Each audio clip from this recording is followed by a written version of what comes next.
Yarlagadda Venkatrao care of Gannavaram 2019 ఎన్నికల్లో గన్నవరం నియోజకవర్గం నుంచి వైసీపీ అభ్యర్థిగా పోటీ చేసి అతి స్వల్ప ఓట్లతో ఓటమి చెందిన నేత.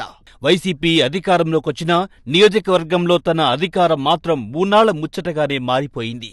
నాడు వైసీపీలో ఉన్నప్పుడు స్వపక్షంలో విపక్షం అనుభవించారని ఆవేదన చెందుతున్న యార్లగడ్డ వెంకట్రావు నాడు తాను ఏ పార్టీ కోసమైతే అహర్నిశలు శ్రమించి కోట్లాది రూపాయలు ఖర్చు పెట్టానో ఆ పార్టీ పొమ్మనకుండా పొగబెట్టిందని ఆవేదన వ్యక్తం చేస్తున్న యార్లగడ్డ వెంకట్రావు తన ప్రత్యర్థి వల్లభనేని వంశీ బూతులతో రెచ్చిపోయినా సరే ఐటీ ప్రొఫెషనల్ గా గుర్తింపు ఉన్న తాను మాత్రం భాషా విషయంలో ఎక్కడా బ్యాలెన్స్ తప్పే పరిస్థితి లేదంటున్న యార్లగడ్డ వెంకట్రావు గన్నవరం నియోజకవర్గం ప్రజలు తనను ఎమ్మెల్యేగా గెలిపించి తనకు అవకాశం కల్పిస్తే నియోజకవర్గంలో ఐటీ కంపెనీలు తీసుకొచ్చి ఉపాధి అవకాశాలు కల్పిస్తానంటూ నిరుద్యోగులకు హామీ ఇస్తున్నారు యార్లగడ్డ వెంకట్రావు. టీడీపీ నేతలతో పాటు జనసేన, బీజేపీ నేతలకు సైతం నియోజకవర్గంలో పవర్ షేరింగ్ ఇస్తానంటున్న గన్నవరం టీడీపీ, జనసేన, బీజేపీ కూటమి ఎమ్మెల్యే అభ్యర్థి యార్లగడ్డ వెంకట్రావుతో ఫేస్ టు ఫేస్.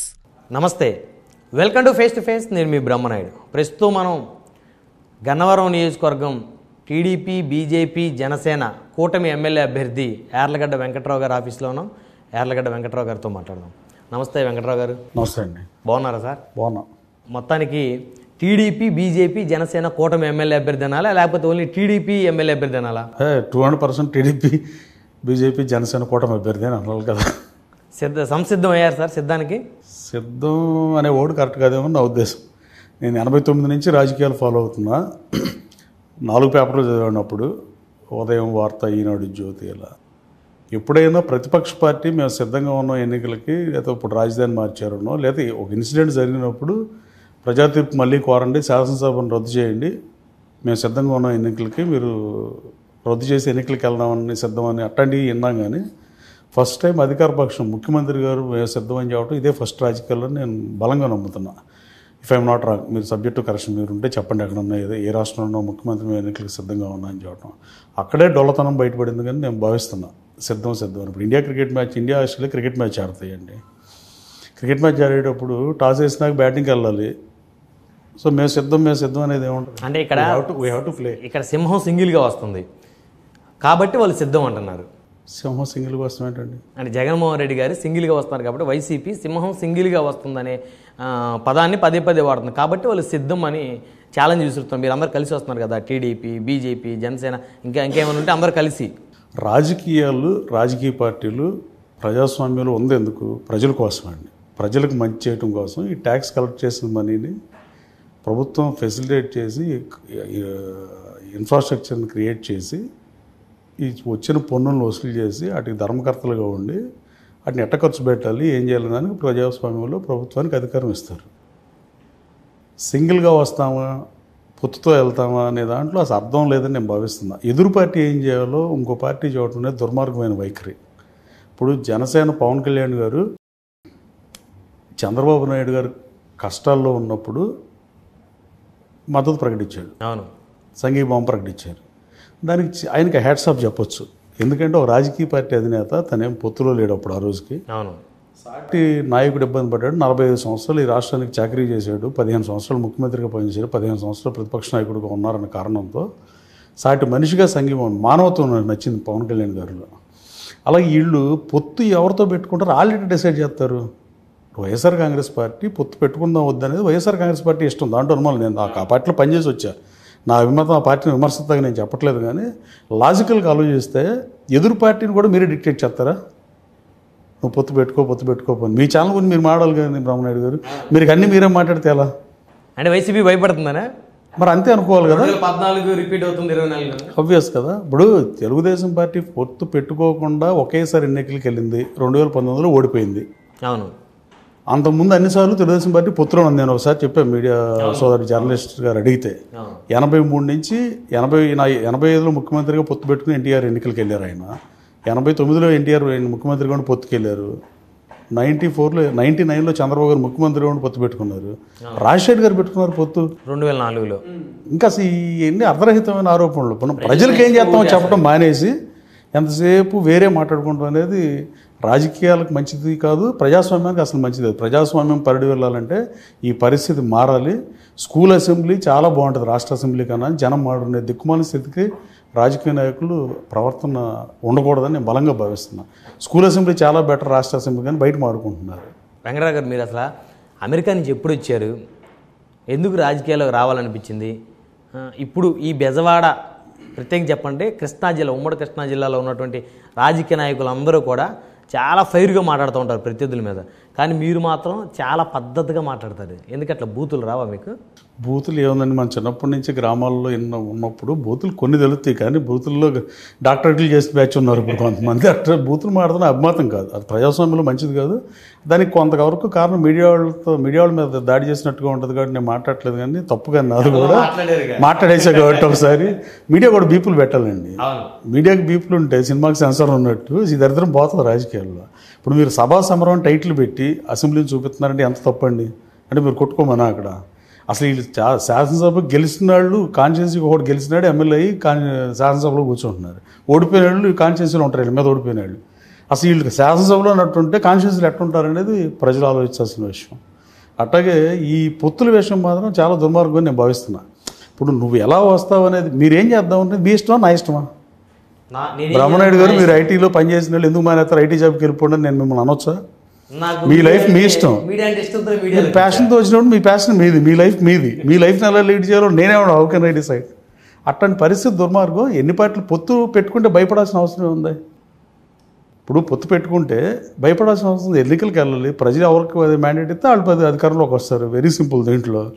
దీంట్లో సింగిల్గా వచ్చారా, ఇవన్నీ అర్ధరహితమైన వాదనగా నేను భావిస్తున్నాను. సరే, అమెరికా నుంచి ఎప్పుడు వచ్చారు అసలు? అమెరికా నుంచి 2017 ఆగస్టు 9న వచ్చా. రాజకీయాల పట్ల మక్కువతో చిన్నప్పటి నుంచి నాకు రాజకీయాలు అంటే ఇష్టం. మీకు ఎట్టగైతే మీడియా ప్యాషన్, నాకు రాజకీయాలు అంటే ప్యాషన్. ఆ ప్యాషన్ అమెరికాలో కూర్చోనియకుండా, యూజువల్గా అమెరికా ఎక్కే విమానం దిగే విమానం కాదు, ఎక్కువ మంది రారు వెనక్కి. నేను అన్నీ వదిలేసి వచ్చేసా రాజకీయాల మీద. వచ్చేటప్పుడు బ్యాగులు తెచ్చారు కదా, డబ్బులు ఉన్నాయి అయిపోయినాయా? కొంత అంటే నాకు కంపెనీ ఉంది కాబట్టి ఆ కంపెనీ డబ్బులతో ప్రజాసేవ చేస్తాను తప్ప నేను అవినీతి చేసి రాజకీయాల్లో డబ్బులు సంపాదిద్దాం ఉండాలా, అవినీతి చేయాలా. రాగి పైసా బిల్లు కూడా నేను సంపాదించలేదు. గన్నవరం రిజర్వులో కొండల దోవల, గుట్టల దోవల, చెరువుల దోవల నేను 5 నెలలు ఇన్ఛార్జ్గా ఉన్న వైసీపీలో ఓడిపోయిన తర్వాత కూడా.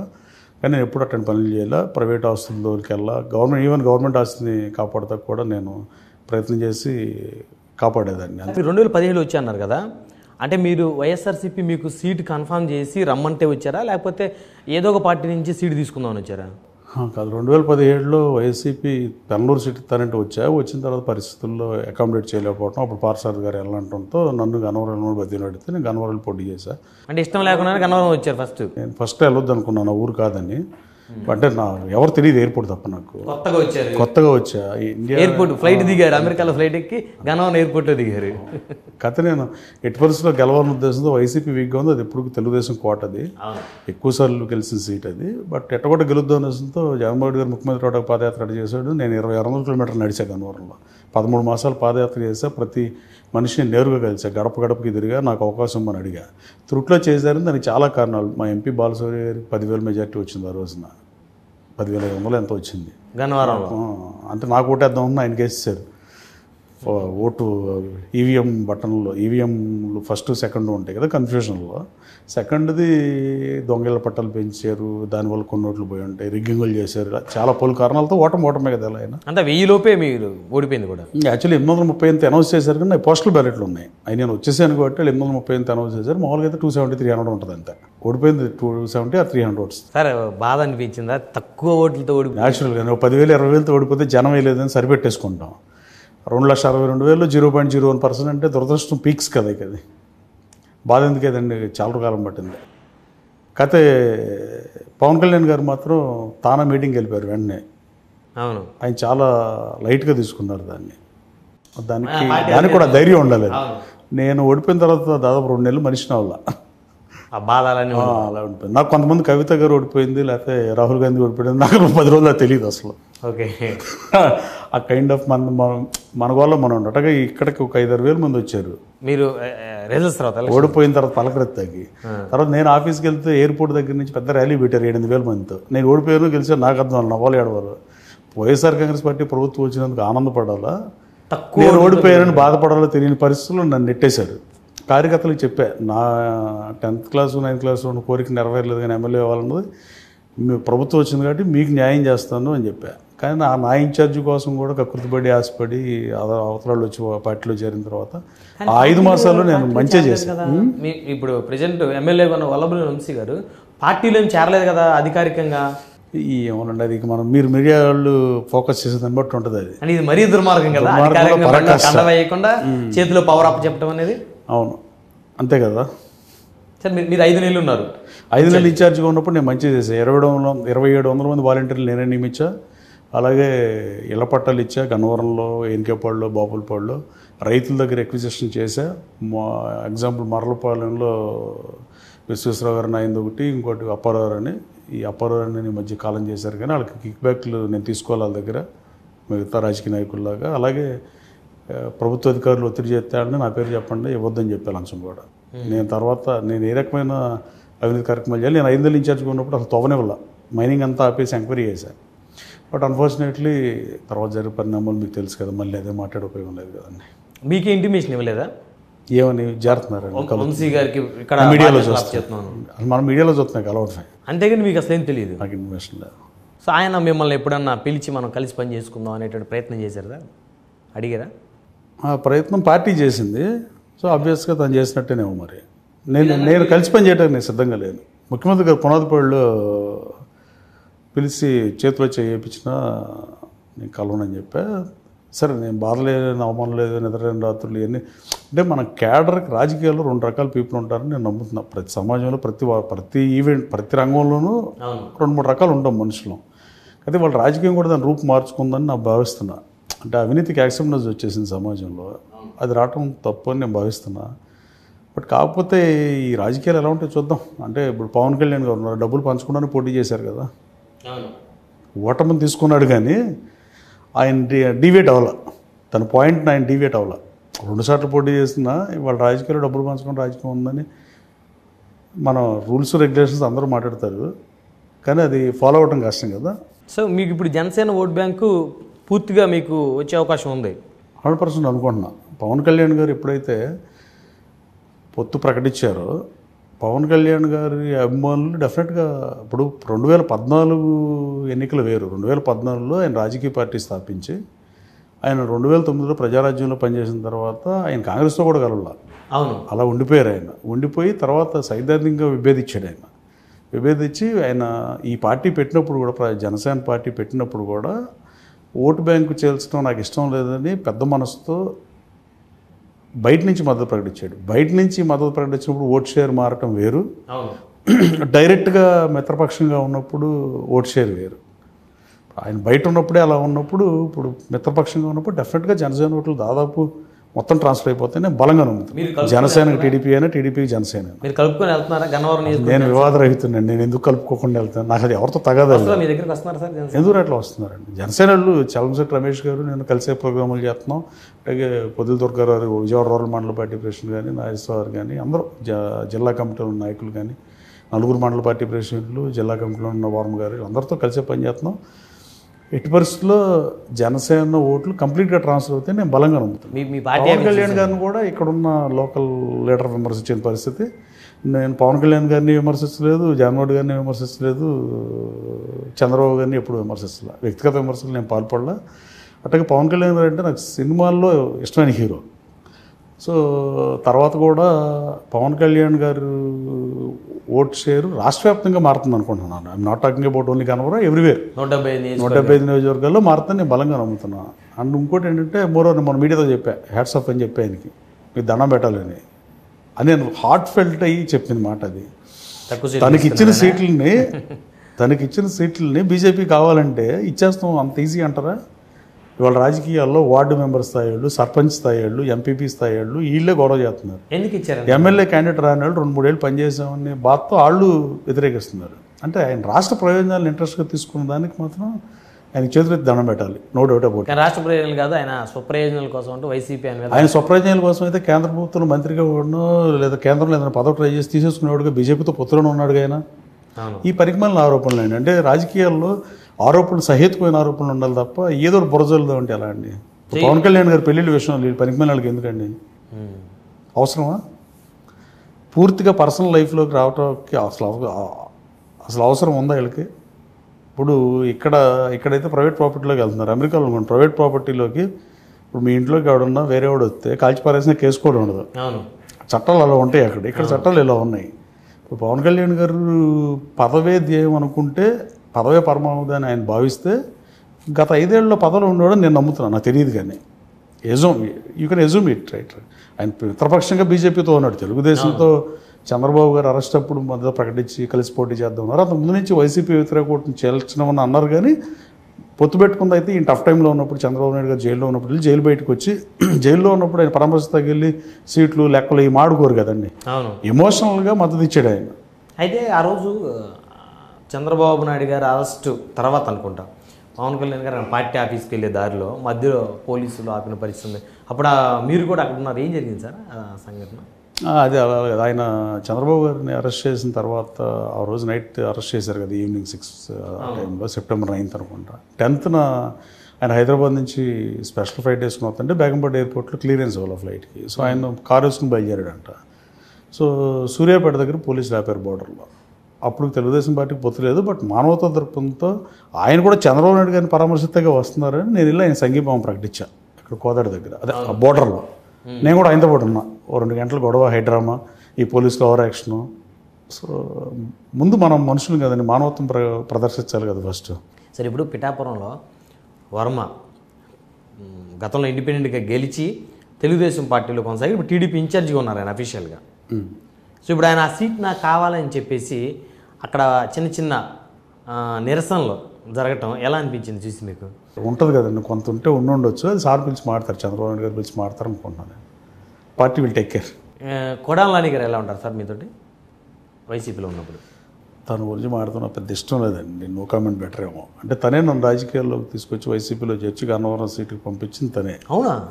తర్వాత తనే మళ్ళీ నా రాజకీయ ప్రత్యర్థి నా మీద గెలిచి అతను వైసీపీ తీసుకొచ్చినప్పుడు అతని గురించి మాడటంలో అర్థం లేదని నా భావన. అదేంటి అలా ఎలా మీరు అడగలేదా? మరి నన్ను ఎందుకు తీసుకొచ్చారు, నన్ను తీసుకొచ్చి జాయిన్ చేశారు కదా, మీరున్నారని నేను ఆ రోజు పార్టీలో జాయిన్ అయ్యాను, మరి ఇప్పుడేంటి నేను అది తక్కువ ఓట్లే కదా ఓడిపోయింది, పోనీ మీకు ఆయనకి మీ ప్రత్యర్థికి ఒక 30,000-40,000 డిఫరెన్స్ ఉంటే మళ్ళీ వచ్చే ఎన్నికల్లో కూడా గెలిచే అవకాశం ఉండదేమో అనుకోవచ్చు. మనం అడిగి ఉపయోగం ఉంటుందండి. మీరు చేసేటప్పుడు మీరు కాషియస్తో చేస్తారు కదా. అవును. ఇంకా అటు కావాలని చేసినప్పుడు ఇంకా అడిగిన ఉపయోగం ఉంటుంది, ఏదో సోల్ కవర్లు చెబుతారు తప్పండి. నిజం ఎందుకు చెప్తారు? అతను నాకు కూడా సీఎం ముఖ్యమంత్రి గారిని కల్పిస్తున్నాను తీసుకెళ్ళాను, నాకు మాట మాత్రం కూడా చెప్పలేదు. అతను చెప్పినప్పుడు అతను అడగాల్సిన అవసరం కూడా ఏముంది? మీరు చంద్రబాబు గారిని ఎప్పుడు కలిసారు సార్? ఆగస్టు 19 అండి. అంతకుముందు కలవలేదు అసలు? అంటే ఆయన ముఖ్యమంత్రిగా అమెరికాలో కలిశాను నేను. ఆయన ముఖ్యమంత్రిలో ఉన్నప్పుడు కలిసా, అంటే నాకు కంపెనీ ఉంది కాబట్టి అట్ట కలిశాను, విడిగా కలిసాను. కానీ రాజకీయాల్లో వచ్చిన తర్వాత నేను ఎప్పుడు ఆయన ఇండియాలో ఎప్పుడు కలవాలి? ఈ 2017 ఇండియా వచ్చిన తర్వాత ఎప్పుడు కలవలేదు బాబు గారు నేను. సార్ మీ ఫోటోలు చూస్తే జగన్మోహన్ రెడ్డి గారితో మీరు ఉన్నప్పుడు మీ ఫేస్లో ఉన్న ఆనందం, చంద్రబాబు నాయుడు గారు మీ భుజం మీద చేసిన తర్వాత మీ కళ్ళల్లో ఉన్న ఆనందం, రెండింటికి చాలా డిఫరెన్స్ ఉంది సార్. ఎక్కడ ఎక్కువ ఆనందంగా ఉన్నారు, ఎందుకని? అంటే మన కంఫర్ట్ ఎక్కడ ఉంటే అక్కడ బాగుంటాం కదా. ఇప్పుడు మీకు 2-3 ఫ్రెండ్స్ ఉంటారు. ఆ 2-3లో అందరితో ఒక రకంగా ఉంటారు కదా. మీరు క్లోజ్ ఫ్రెండ్తోనూ మీ ఆలోచనలు షేర్ చేసే వాళ్ళతో హ్యాపీనెస్గా ఉంటారు. నేను వైసీపీలో చాలా బాధలు పడ్డా, అవమానాలు పడ్డా. నాయకుడిగా ఉన్నప్పుడు మనం పడిన అవమానాలు, మన బాధలు ప్రజలు చెప్పడం కరెక్ట్ కాదు. ఎందుకంటే ప్రజలు మన దగ్గరికి వాళ్ళ సమస్యలు తీర్చమని వస్తారు, వాళ్ళ సమస్యలకు పరిష్కారం చూపించమని మన దగ్గరికి వస్తారు.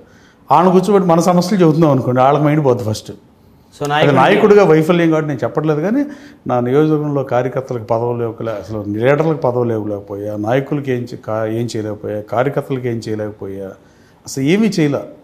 ఒక్క పని కూడా చేయకుండా కాన్స్టిట్యూన్సీ బయటికి రావటం, అభ్యర్థిగా పోటీ చేసి అట్లా అభ్యర్థిగా బయటకు వచ్చేస్తాం చాలా బాధగా అనిపిస్తుంది. నాకే కదా ఇట్లాంటి పరిస్థితులను ఎవరికైనా.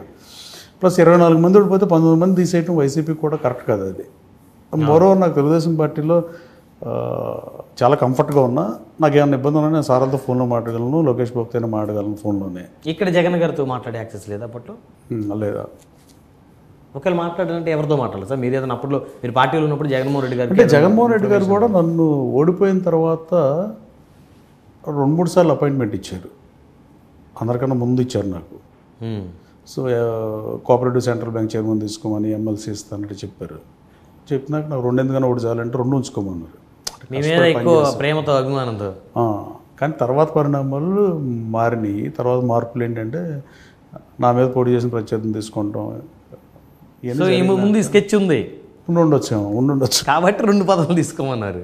తెలియదు నాకు, అది ఊహాజనితం కదా. తర్వాత ఇంకా ఆయన కలవమన్నారు, నేను కలవలేనని చెప్పాను. నా ఇంట్రెస్ట్ని ఆయన ప్రొటెస్ట్ చేయలేకపోయాడు.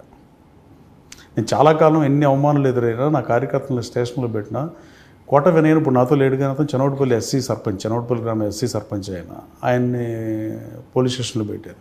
అర్ధరాత్రి అపరాత్రి లేకుండా తిరిగా. నా కార్యకర్తల మీద కేసులు కనీసం నేను నున్న వెళ్తుంటే 100,000 మంది పోలీసులు ఇంటి దగ్గర, 100,000 మంది పోలీసులు రామవరపూడి రింగ్ దగ్గర పెట్టి నేను నడిచెళ్ళాను నా పుట్టినరోజు. నేను అధికార పార్టీలో ఉన్నా ప్రతిపక్ష పార్టీలో ఉన్నా అర్థం వల్ల స్వపక్షంలో విపక్షంగా ఉండటం పర్లేదు, కానీ మరీ అంత దారుణంగా ఉండటం, జిల్లా మంత్రులు నాకు వ్యతిరేకంగా పనిచేయటం.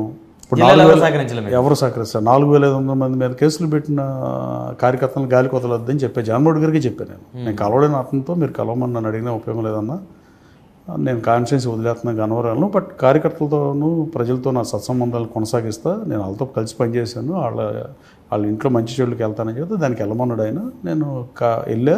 కార్యకర్తలకు ఎప్పుడు ఏ ఇబ్బంది వచ్చినా రెస్పాండ్ అయ్యాను. హైదరాబాద్లో ఉన్న 2 సంవత్సరాల మధ్యలో అప్పుడు కూడా నేను వచ్చేవాడిని గన్నవరం. సో ఇక రాజకీయాల్లో ఏముంటుందండి, వర్గ ప్రయోజనాలు కాపాడలేనప్పుడు మన కింద గన్నవరం కూడా ఏం చేయలేనప్పుడు ఇప్పుడు మనం తిరిగి నేను ఆఫర్ చేయలేదా జగన్ గారు? ఏం చేయలే. రేపు ఎంతసేపు కలవమంటాం కలిస్తే అఖిలపక్షంలాగా స్టేట్లో ఒక అఖిలపక్ష సమావేశం కూడా పెట్టలే. మరి వీళ్ళు రాష్ట్ర ప్రయోజనాల విషయంలో ప్రత్యేక హోదాను వాడెవరు ఏదో ఒకటి స్టేట్ ఇష్యూ మీద అఖిలపక్ష సమావేశం పెట్టలా. మీరందరూ కలవటానికి అంత ముందున్నప్పుడు మేము కలవతా మాకు ఆత్మాభిమానం ఉంటుంది కదా. డబ్బు అయినా ఆత్మాభిమానం కూడా పోగొట్టుకోలేం కదా. అంటే నన్ను ఆర్థికంగా బాగా నష్టపోయారు. నష్టపోవటం ఏముందండి, మనం ఇష్టపడే ఖర్చు పెట్టాం. పోటీ చేసినప్పుడు గెలవాలని సర్వశక్తులు వడ్డాము. కథ ఈ పరిస్థితి రాజశేఖర్ గారు అయితే నీకు ఈ పరిస్థితి ఉండదు కదని చాలా పెద్ద పెద్ద నాయకులు నాతో చెప్పారు. పేర్లు రివీల్ చేయటం ఎందుకు కానీ కాంగ్రెస్ పార్టీలో రాజశేఖర్ గారికి అతి సన్నిహితం ఉన్నవాళ్ళు కానీ వైసీపీలో ఉన్న లీడర్లు కానీ చాలామంది చెప్పారు, అదే రాజశేఖర్ గారు అయితే నీకు పరిస్థితులు ఉండేవి కాదు, నీకే ఎంపీ రాజ్యసభ లాంటిది ఇచ్చేవాడు వెంటనే అని. మరి నేను ఆయన పంపిస్తే వెళ్ళి రాజకీయ ప్రత్యర్థిగా వెళ్ళి వాళ్ళకి శత్రువులు అయ్యి తగాదాలు పెట్టించుకుని కార్యకర్తల మీద కేసులు పెడుతూ సాక్షాత్ ముఖ్యమంత్రి జగన్ గారి మీద కేసులు పెట్టారు నా నియోజకవర్గంలో. ఆయన తిట్టారు, ఆయన పార్టీని తిట్టారు, ఆయన మానసపుత్రికైన సాక్షిని తిట్టారు. అన్ని తిట్టినా ఆయన మరి ఎందుకు రాజీ పడ్డారో నాకు అర్థం కాలేదు. నేను మాత్రం రాజీ పడ్డని చెప్పాను. సార్ గన్నవరం నుంచి గుడివాడ వెళ్తే నేను రీసెంట్గా వెళ్ళాను. గుడివాడ వెళ్ళారా? గన్నవరం నుంచి గుడివాడ. ఓకే. ఫ్లెక్సీలు అన్నీ మీయే. ఎమ్మెల్యే వంశీ గారు ఫ్లెక్సీలు ఎక్కడ కనిపించలేదు. మీరు పీకి పారేయించారా లేకపోతే ఏంటి? అదేం కాదు. అంటే గన్నవరం నియోజకవర్గ ప్రజలు చాలా విజ్ఞానవంతులండి. ఫస్ట్ గన్నవరం ప్రజలు అవమానాలు భరించరు. ఈ జిల్లాలో ఇండిపెండెంట్లు గెలిపించిన చరిత్ర ఓన్లీ గన్నవరంకే ఉంది. 2 సార్లు ఇండిపెండెంట్లు గెలిపించిన చరిత్ర. వాళ్ళు అభిమానంతో వేస్తారు. మీరు ఉన్న ఫ్లెక్సీలు చూశానంటున్నారు మా వాళ్ళు వేయించినాయి. నా వాళ్ళ గుండెల మీద వాళ్ళకి ఏమీ చేయలే, ఒట్టే చెప్తున్నాను నేను, అసలు వాళ్ళకి ఏమీ చేయలే. ఆ బాధ కూడా దహించేస్తుంది నన్ను. గుండెల మీద పచ్చబొట్లు వేసుకున్న నా కాన్స్టిట్యూన్సీలో 12 మందో 13 మందో ఉన్నారు. ఇక్కడ పేరు వేపించుకున్నలేదు 15-20 మంది ఉన్నారు పచ్చబొట్లు వేపించుకున్నాడు. ఇప్పుడు ఫ్లెక్సీలు ఏముందండి, అవి ఉన్న కడితే వాళ్ళు ఉంటే 2-3 రోజులు పోతాయి. అంతగా అభిమానించే కేడరు అలాగే గన్నవరం రాజకీయాల్లో కొనసాగుతానని చెప్పా. నేను ఓడిపోతే అమెరికా వెళ్ళిపోతానని అల్లరి చేశారు నా రాజకీయ ప్రత్యర్థులు ఆ రోజున పోటీ చేసినప్పుడు. ఇంకా మొత్తం లైఫ్ లాంగ్ రాజకీయాల్లోనే ఇంకా 100%. అప్పుడప్పుడు వెళ్తుంటారు బిజినెస్ చూసుకోవడానికి. ఏదన్నా 3 సార్లు వెళ్ళి 6 సంవత్సరాల్లో అమెరికా, 7 సంవత్సరాల్లో. వర్క్ ఫ్రమ్ హోమ్ నడుస్తుంది కదా. వర్క్ ఫ్రమ్ హోమ్ నైట్ పని చేస్తాను అప్పుడప్పుడు. మరి మనం కష్టపడి సంపాదించి ఖర్చు పెట్టాలి కదా. మనమేం కొండలు దావం, గుట్టలు దావం, అవినీతి చెయ్యం. రేపు మళ్ళీ అధికారంలోకి వస్తే మళ్ళీ ప్రైవేట్ వాళ్ళ ఆస్తులు తీసుకోను. మరి నాకు డబ్బు ఎట్ట వస్తుంది? నేను కంపెనీ చూడాలి కాబట్టి నైట్ టైం చూస్తాను. అంటే వర్క్ ఫ్రమ్ అంటే టైమింగ్స్ కూడా మరి యూఎస్లో పగల ఇక్కడ నైట్ కాబట్టి నైట్ పని చేస్తాను 2-3 hours. ఏ టైంకి లేస్తారు సార్ నిద్ర? 7:30-8కి లేస్తాను. 7:30 లేకపోతే 8 మ్యాక్స్. అంటే నైట్ 2-3 hours పని చేస్తాను కదా. ఎక్స్ట్రా కాన్షియన్సీ వాళ్ళంతా అయినా 12 అదో 2 గంటలన్నా చూస్తాను. సో నా కష్టార్జితంతో రాజకీయం చేస్తున్నా, దాన్ని ఖర్చు పెట్టి. ఇప్పుడు మీతో దుట్టా రామచంద్ర గారు ఎలా ఉంటారు? డాక్టర్ గారు నాతో ఎవరైనా బాగానే ఉంటారండి. మీరు లాస్ట్ కంటెక్ట్ చేసిన డాక్టర్ గారు నాతో బాగుంటారు, నాకు పనిచేశారు ఆయన. పనిచేసినప్పుడు నేను ఆయన ఎప్పుడూ మీ ఇద్దరికి నేను ఎప్పుడు ఆయన విమర్శిస్తాం కానీ పన్నెత్తి మాట్లాడడం కానీ లేదు. ఆయన నాతో బాగానే ఉంటారు ఇప్పుడు కూడా. అదే ఇప్పుడు నేను పార్టీ మారే కాబట్టి ఫ్రీక్వెంట్గా కలవలేకపోతున్నాం కదా, 2 రాజకీయ పార్టీలు. ఆయన మారా అది మీరు డాక్టర్ గారిని అడిగితే బాగుంటుంది. అంటే డాక్టర్ గారు పోయింది నేను అనుకుంటున్నాం. ఆయన వయసు కూడా 75 సంవత్సరాల దాకా వచ్చేసినాయి ఆయన కూడా. సో ఇంకెందుకులే రాజకీయాలను ఆయనకి విరక్తి వచ్చిందేమో నేను భావిస్తున్నా. బట్ అది నా పర్సనల్ ఒపీనియన్, ఆయనది కాదు. సార్ మీరు వెళ్ళి మీరు వెళ్ళి పార్టీలు పక్కన పెట్టి ఈసారి నేను మళ్ళీ కంటెక్ట్ చేస్తాను కాబట్టి నాకు సపోర్ట్ చేయని మీరు వెళ్ళి అడగలేదు ఇప్పటివరకు? అడుగుతా డెఫినెట్గా, ఏమన్నా దాంట్లో. కానీ ఆయన రాజకీయ పార్టీ రెండు ప్రధానమైన రాజకీయ పార్టీలు ఎట్టున్నాయి రాజకీయాలు ఇప్పుడు, ఎంత దిక్కుమాలిన స్థితిలో ఉన్నాయో. అలాంటి పరిస్థితిలో డాక్టర్ గారిని కలుస్తా ఒకసారి, ఏముంటుంది. ఆయనకి నాకేం లేదు సార్. ఆయన కూడా 2014 కంటెక్ట్ గౌరవం, రెస్పెక్ట్. ఆయన అంటే 2014 కంటెక్ట్ చేసినట్టున్నారు. ఆయన నా ముందు పోటీ చేసే నేత ఆయన, కాన్షియస్. మీరు చేసినప్పుడు మీతో పాటు కలిసి పనిచేశారు. సో అలాంటి వ్యక్తిని వల్లభనేని వంశీ గారు పార్టీలోకి వచ్చిన తర్వాత కళ్ళ చిదంబరం అని అంటే అనరాని మాటలతో అవమానించిన పరిస్థితి చేశాడు. అయినప్పటికీ కూడా ఆయన అన్ని దిగమింగుకొని వైఎస్ఆర్సీపీలోనే ఉంటున్న పరిస్థితి ఉంది. సో రేపొద్దున మీరు పిలిస్తే ఖచ్చితంగా మీ వైపుకు రారు అని ఎందుకు అనుకోవచ్చు మనం?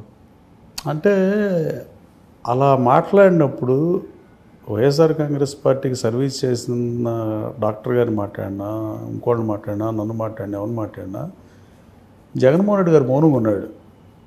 అది ఆక్షేపణీయం, అవమానం, దుర్మార్గం కూడా. అంత పెద్ద మనిషిని కళ్ళు చిదంబరం అని నోటికి వచ్చినట్టు అహంకారంతో మాట్లాడితే కనీసం పార్టీ డాక్టర్ గారు బీయింగ్ ఏ డాక్టర్, ఆయన వ్యక్తిత్వం ఆయనకు ఉంటుంది. రాజకీయ పార్టీలో పనిచేసినప్పుడు అవమానాలు ఉంటాయి, ఎవరికైనా ఉంటాయి అవమానాలు. కానీ ఇట్లాంటి అవమానాలు ఎదురైనప్పుడు ముఖ్యమంత్రి గారు ఖండించాల్సింది అనుకుంటున్నాను నేను. నా మీద మాట్లాడినా, ఆయన మీద మాట్లాడినా. డాక్టర్ గారు మరి ఐ డోంట్ నో. నేనైతే డాక్టర్ గారితో నాకు సత్సంబంధాలు ఉన్నాయి, అంతవరకు I can clearly tell you. మీరు వెళ్ళి ప్రయత్నం చేస్తే రావచ్చేమో. అంటే పార్టీ పక్కన పెట్టిందా మిమ్మల్ని గెలిపించడానికి సపోర్ట్ చేస్తారని నేను అనుకుంటున్నాను. చూద్దాం, కాలం నిర్ణయిస్తుంది కదా. కాలాన్ని వదులుదాం. అది నేను అడుగుతా, సార్ నాకు కొంచెం చూడండి అని చెప్తాను. నాకేముంది ఆయనతో. నేను కాన్స్టిట్యున్సీలో 2,77,000 ఓటర్లని అడుగుతా. అట్లాగే డాక్టర్ గారిని కూడా అడుగుతా. డాక్టర్ గారిని కొంచెం బతికినాడు అడుగుతా. బీయింగ్ ఎల్డర్ అండ్ నాకు మెంటర్ లాగా నాకు పనిచేశారు కదా, నా గెలుపుకి పనిచేశారు కదా. ఇద్దరు కలిసి ట్రావెల్ చేసాం కదా, ఒకే పార్టీలో ట్రావెల్ చేసాం. మాకేం గొడవలు లేవు. So there is no point. అంటే అడగకుండా ఎందుకు ఉండాలి? డెఫినెట్గా అడుగుతానండి. సార్ మీరు చాలా సౌమ్యులు, సాఫ్ట్వేర్ ఇండస్ట్రీ నుంచి వచ్చారు. వల్లభనేని వంశీ గారేమో కంప్లీట్గా డిఫరెంట్.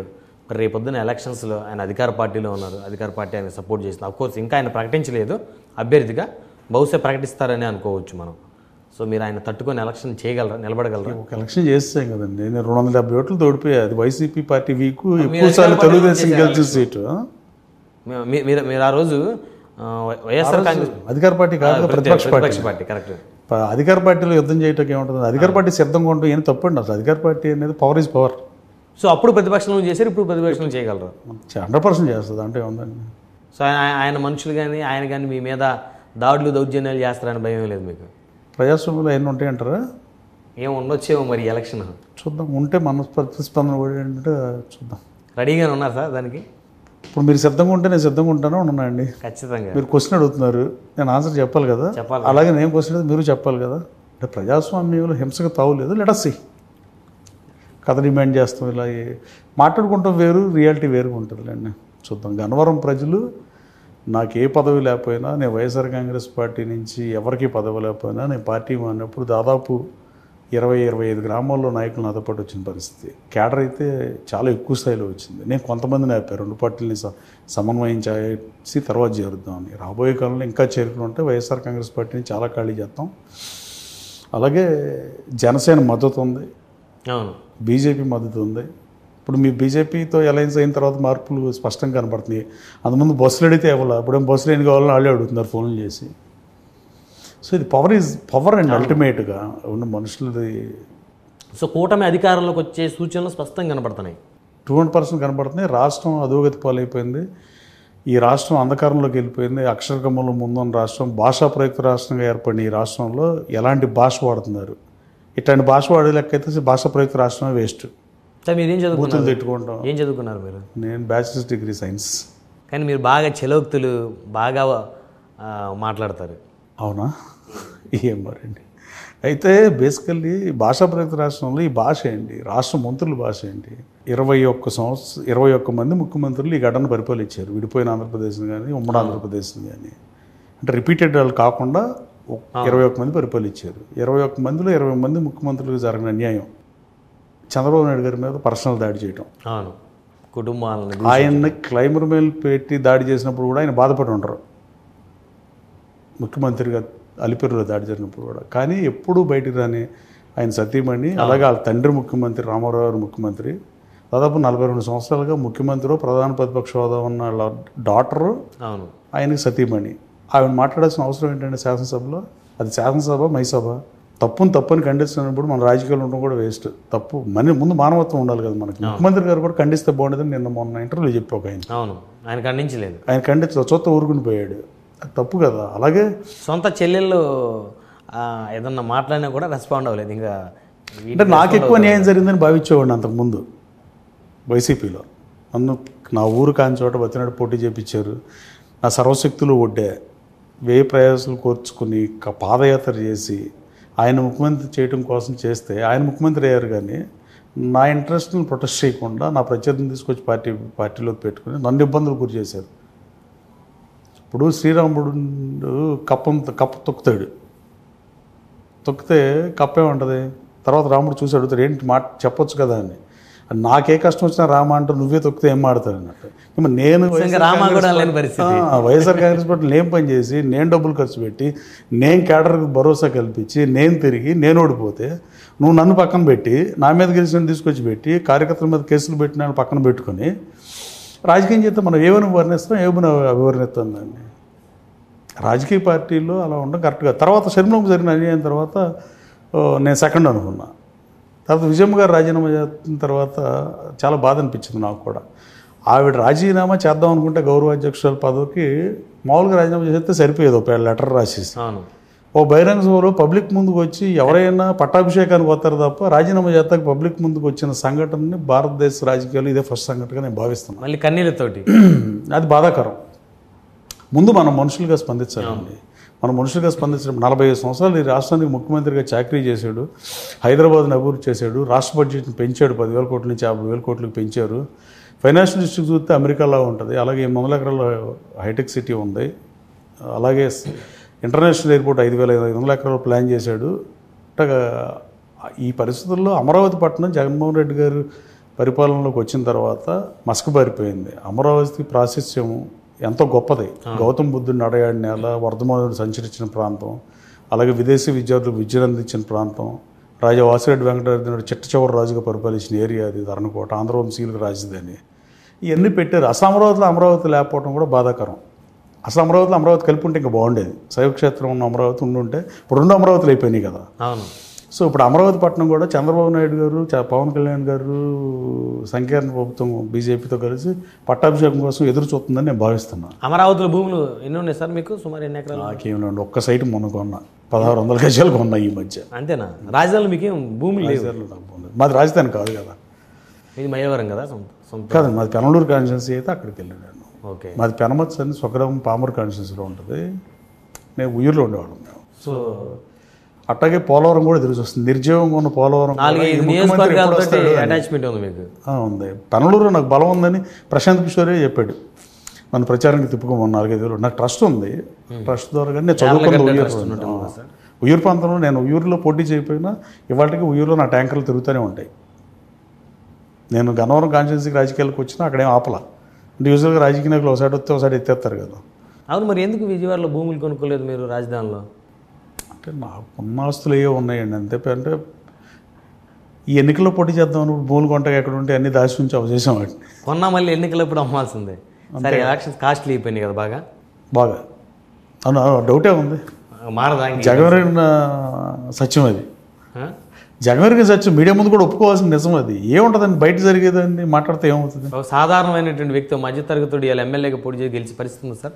జనరల్ నియోజకవర్గం సర్పంచ్గా కూడా లేదు కదా, ఎమ్మెల్యేగా సర్పంచ్గా కూడా ఆ పరిస్థితులు లేవు. కానీ ప్రజాస్వామ్యంలో రాజకీయం మారాలంటే యువత రాజకీయాల్లోకి రావాలి. ప్రతివాడు నాకెందుకు రాజకీయం అనుకుంటే మాత్రం కరెక్ట్ కాదు. ఉన్నత భావాలతో ఉన్న వాళ్ళు రావాలి. అభివృద్ధిని కంప్లీట్గా పక్కన పెట్టేసి ఓన్లీ సంక్షేమం బాట పడతాం కూడా కరెక్ట్. మన హైదరాబాద్ ఎలక్షన్ చూస్తే మరి తెలంగాణ ఎలక్షన్ హైదరాబాద్ ప్రజలు నగరాభివృద్ధిని కోరుకున్నారు. అందుకని బీఆర్ఎస్ కోటేశారు. ఏ మాటగా మాట చంద్రబాబు నాయుడు గారు దిగిపోయిన తర్వాత, ఆయన అధికారం కోల్పోయిన తర్వాత రాజశేఖర్ గారు డెవలప్మెంట్ కంటిన్యూ చేశాడు. కేసీఆర్ గారు కూడా కంటిన్యూ చేశాడు. కేసీఆర్ గారిని దరిద్రంగా పరిపాలించాల. చంద్రబాబు నాయుడు గారు హైదరాబాద్ సిటీ మీద ఆదాయాన్ని 195 కోట్లు కూడా లేని ఐటీ ఎక్స్పోర్ట్స్ని 2,50,000 కోట్లు తీసుకెళ్ళాడు. ఇవాళ హైదరాబాద్ నగరంలో అంత డబ్బు జనరేట్ అవుతుందంటే దానికి కారణం ప్రత్యక్షంగా చంద్రబాబు నాయుడు గారే. ఆ డబ్బుల వల్ల కేసీఆర్ పథకాలు ఇచ్చాడు. రాష్ట్రం విడిపోగానే ఇచ్చిన దళిత బంధు 10 లక్షలు ఇచ్చాడు కొన్ని కుటుంబాలకి. రైతు బంధు అయితే ప్రతి ఆడికి ఇచ్చాయండి. ఎకరం పొలం ఉన్నాడు, 20 ఎకరాలు ఉన్న డబ్బులు ఇచ్చాడు. అయినా రూరల్ జిల్లాల్లో బీఆర్ఎస్ తుడిచిపెట్టుకుపోయింది. కాంగ్రెస్ పార్టీ అభ్యర్థులు కొత్త అభ్యర్థులు అంటే పొలిటికల్ హిస్టరీనో ఫ్యామిలీ బ్యాక్గ్రౌండో తండ్రి నుంచి వారసత్వంగా రాజకీయ వచ్చిన వాళ్ళు కాకుండా కొత్తగా వచ్చిన వాళ్ళు కూడా 45-50 వేలతో గెలిచారు. మీరు ఏ జిల్లా తీసుకున్నాం అంటే ప్రజలు సంక్షేమం ఒకటే కోరుకోవట్లేదు, సంక్షేమ అభివృద్ధి 2 కోరుకుంటున్నారు. 2 నిజంగా కూడా కావాలి. ఇప్పుడు ఎన్టీ రామారావు గారు 2 రూపాయల కిలో పెడితే ఇంకా ఇవాళ కూడా ఏ ప్రజాప్రభుత్వం దాన్ని తీసే సాహసం చేయట్లేదు. రూపాయి బియ్యం ఇస్తున్నారు. ఇంకా అప్పుడు రూపాయికి ఉన్న విలువ వేరు, ఇప్పుడు రూపాయికి ఉన్న విలువ వేరు. దాన్ని తీయడానికి భయపడుతున్నారు. సంక్షేమం అభివృద్ధి 2 కావాలంటే జనసేన, తెలుగుదేశం పార్టీ, బీజేపీ సంకీర్ణ ప్రభుత్వం అధికారంలోకి రావాల్సిందే. బీజేపీ నుంచి మద్దతు కావాలన్నా, అమరావతికి నిధులు కావాలన్నా, పోలవరం ప్రాజెక్టుకి నిధులు కావాలన్నా బీజేపీతో కావాల్సిందే. ఆ రోజున పోలవరంలో 7 ముంపు గ్రామాలని మార్చకపోతే ప్రమాణ స్వీకారం చేయాలని ముఖ్యమంత్రిగా ప్రమాణ స్వీకారం చంద్రబాబు నాయుడు గారు ఎట్టయితే ఆగారో, మళ్ళీ రేపొద్దున ఈ మద్దతుతో, బీజేపీ మద్దతుతో రాష్ట్రంలో అధికారంలోకి వచ్చిన వెంటనే ఈ రాష్ట్రాన్ని అభివృద్ధి పాదలు నడపడానికి కనీసం 2 సంవత్సరాలైనా పడుతుంది. రాబోయే కాలంలో Telugu Desam party, Janasena party, BJP party అధికారంలోకి రావడం చారిత్రాత్మక అవసరంగా ప్రజలు భావిస్తున్నారు. ప్రజల్లో తిరుగుతుంటే ఆ స్పందన క్లియర్గా తెలుస్తుంది. చివరగా వెంకట్రావు గారు, మీరు గన్నవరం నియోజకవర్గానికి ఎమ్మెల్యే అయితే ఈ నియోజకవర్గ ప్రజలకి మీరు ఇచ్చే హామీలు ఏంటి? ఈ నియోజకవర్గాన్ని ఏ విధంగా అభివృద్ధి చేయాలనేటువంటి విజన్ మీకు ఉంది? గన్నవరం నియోజకవర్గంలో సమస్యలు నాకు నేరుగా తెలుసు. నేను పాదయాత్ర చేయటం వల్ల ప్రతి గ్రామంలో ఉన్న సమస్యలు నాకు పోయిన ఎన్నికల ముందే తెలుసు. కాకపోతే నాకు అధికారం రాక నేను చేయలేకపోయా. ఇప్పుడు ప్రజల అవకాశం ఇచ్చి ఆశీర్వదిస్తే గన్నవరం నియోజకవర్గాన్ని సర్వాంగ సౌందర్యంగా తీర్చిదిద్దుతా. చంద్రబాబు నాయుడు గారిని కుప్పం కన్నా బాగా అభివృద్ధి చేయాలి సార్ మా కాన్స్టిట్యున్సీ అని అడిగా చేరే రోజున. డెఫినెట్గా చేస్తానన్నారు. గన్నవరం నియోజకవర్గం ఇప్పుడు కృష్ణా డెల్టా ఎలా అయితే ఇక్కడ బ్రిడ్జ్ ఉందో, కాటన్ మహాశైలి ఇక్కడ బ్రిడ్జ్ భౌగోళికంగా అనుకూలంగా ఉంటుందని ఇక్కడ కట్టాడు. అంతేగాని కృష్ణా జిల్లా మీద కాటన్కి ప్రేమే ఉంటుందండి ఆయనకి. అలాగే బ్రిటిష్ వాళ్ళు ఏర్పాటు చేసే ఎయిర్పోర్ట్ ఉంటాం, ఇంటర్నేషనల్ ఎయిర్పోర్ట్ ఈ రాష్ట్రంలో ఉన్న నా కాన్స్టిట్యున్సీలో ఉంటాం. దాని ద్వారా ఎంఎన్సీ కంపెనీలకు ఎత్తాక అవకాశం ఉంది. అలాగే గన్నవరం కాన్స్టిట్యున్సీలో మల్లవల్లి పారిశ్రామిక కారిడార్ ఉంది. 1100 ఎకరాలు చంద్రబాబు నాయుడు గారు ఎలక్ట్ చేశాడు. 478 కంపెనీలకు ఇచ్చారు. అవన్నీ 38 కంపెనీలే పనిచేస్తున్నట్టు ఉన్నాయి. 52 దాకా ఉన్నాయి. మళ్ళీ కొన్ని సిక్ అయిన ఉంటున్నాయి ఇండస్ట్రీలు. ఆ ఇండస్ట్రీలు కరెక్ట్గా మనం ఆ ల్యాండ్ ఎలకట్ చేసినట్లు పరిశ్రమలు తేగలిగితే దాదాపు 30,000 మందికి ఉద్యోగ ఉపాధి అవకాశాలు దొరుకుతాయి నా కాన్స్టిట్యున్సీలో. అట్లాగే మల్లవల్లి పారిశ్రామిక పాటు వీరపనేనిగూడెంలో కూడా అలాగే ఉంది. అలాగే ఎయిర్పోర్ట్ ఎదురుగా ల్యాండ్ ఉంది, గవర్నమెంట్ ల్యాండ్ ఉంది. ఏపీ వీళ్ళది. వాటిల్లో ఎంఎన్సీ కంపెనీలు తీసుకురావడం కానీ, హెచ్సిఎల్ అండ్ కంపెనీలు తీసుకురావడం కానీ, ఐటీ హబ్గా తయారు చేయడానికి అన్ని హంగులు ఉన్న నియోజకవర్గం ఇది. అలాగే బ్రహ్మలింగేశ్వరం రిజర్వాయర్గా మార్చే పరిస్థితి. అలాగే రామరపాడు దగ్గర కట్ల మీదకి వెళ్తాకి వంతెన 4 అడుగులు వెడల్పు వంతెన ఉంటుంది. అక్కడ వంతెన వేసిన అవసరం ఉంది ఏలూరు కాలం మీద. అలాగే ఎన్కేపాడు దగ్గర ఒక వంతెన. ఇలా చాలా ఉన్నాయి. ఇవన్నీ ఇప్పుడు ఇంటర్వ్యూలో చెప్పలేం. కానీ గన్నవరం నియోజకవర్గాన్ని నేను గెలిస్తే ఏం చేస్తాను అనేది గన్నవరం నియోజకవర్గ ఎన్నికల మేనిఫెస్టోని 2-3 రోజులు రిలీజ్ చేస్తా. గన్నవరం నియోజకవర్గంలో ప్రజల అవకాశం ఆశీర్వదిస్తున్న బలంగా నమ్ముతున్నా. ఈ నియోజకవర్గాన్ని స్టేట్లోనే నెంబర్ 1 మోడల్ నియోజకవర్గంగా తీర్చిదిద్దుతా. నేను వెళ్ళి కొండలు ఎక్కడ ఉన్నాయో చూసుకుని వాటిని కొట్టుకుని డబ్బులు సంపాదిద్దాం ఎటువంటి పనులు చేయను. దానికి మీకు సింపుల్ ఎగ్జాంపుల్ చాలా ఇంటర్వ్యూలో చెప్పాను.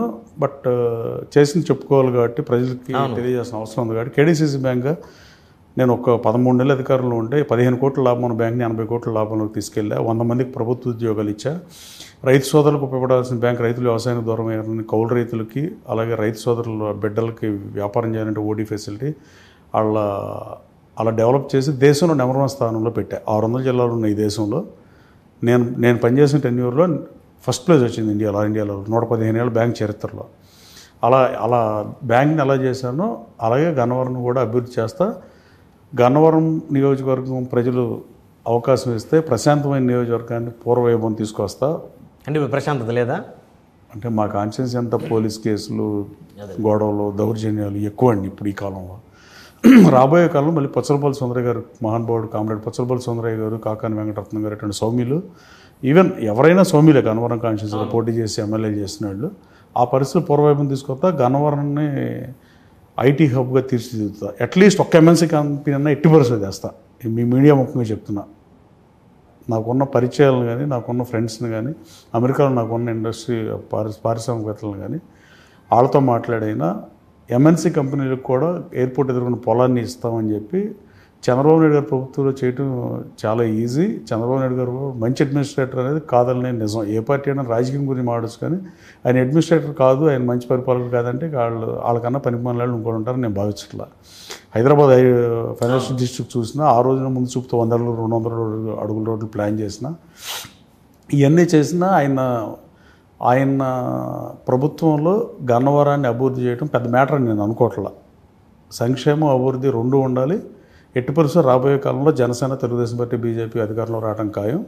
వచ్చిన తర్వాత ఆంధ్రప్రదేశ్ రాష్ట్రాన్ని మళ్ళీ గాడిలో పెడతా కొంత టైం పడుతుంది, కానీ మళ్ళీ పూర్వవైపు వస్తుంది. పడిపోయిన ఆస్తులు కూడా మళ్ళీ పెరగాలన్నా, యువతకి ఉపాధి అవకాశాలు కలగాలన్నా, పరిశ్రమలు రావాలన్నా, పోలవరం కంప్లీట్ అవ్వాలన్నా, అమరావతికి పూర్వవైభవం వచ్చి మళ్ళీ అమరావతి కనీసం హైదరాబాద్లాగా అభివృద్ధి చెందాలన్నా, ఈ రాష్ట్ర ప్రజలు సుఖశాంతులతో ఉండాలన్నా, లా అండ్ ఆర్డర్ కంట్రోల్లో ఉండాలన్నా, రోడ్లు అధ్వానంగా తయారైన రోడ్లు బాగుపడాలన్నా సంకీర్ణ ప్రభుత్వం రావాల్సిన అవసరం ఉందని రాష్ట్ర ప్రజలు 200% గుర్తించారు.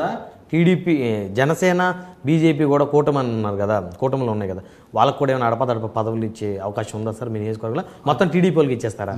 ఎట్టి పరిస్థితుల్లోనూ మా కాన్స్టిట్యున్సీలో ఇంకో ప్రాబ్లం ఉంది. ఈ కూటమితో పాటు వైసీపీ నుంచి నాతో వచ్చిన వాళ్ళకి కూడా పదవులు ఇవ్వాలి, అందరికీ న్యాయం చేస్తాం. నేను సార్తో కూడా మాట్లాడేది, అంటే వచ్చిన వాళ్ళకి కూడా చేద్దాం, ఎక్కువ పక్కనే ఎక్కువ పదవులు ఇద్దామని చెప్పారు. ఆల్రెడీ టీడీపీ క్యాడర్ టీడీపీకి ఉంది మీరు రాకముందు. సో మీతోటి వైసీపీ నుంచి వచ్చిన క్యాడర్ ఉంది, ఇప్పుడు మళ్ళీ జనసేన, బీజేపీ. సో ఇప్పుడు మీరు అందరికీ న్యాయం చేయాల్సిన బాధ్యత ఉంది మీద. 200% చేస్తానండి. అది పెద్ద మ్యాటర్ అని నేను అనుకోవట్లా. బేసిక్గా నేను అంటే ఆ దామాషా ప్రకారం ఎలా ఉంటుంది అనేది మీకు ఈ రోజుకి రోజు నేను చెప్పలేను, కానీ 84 పంచాయతీలు ఉన్నాయి.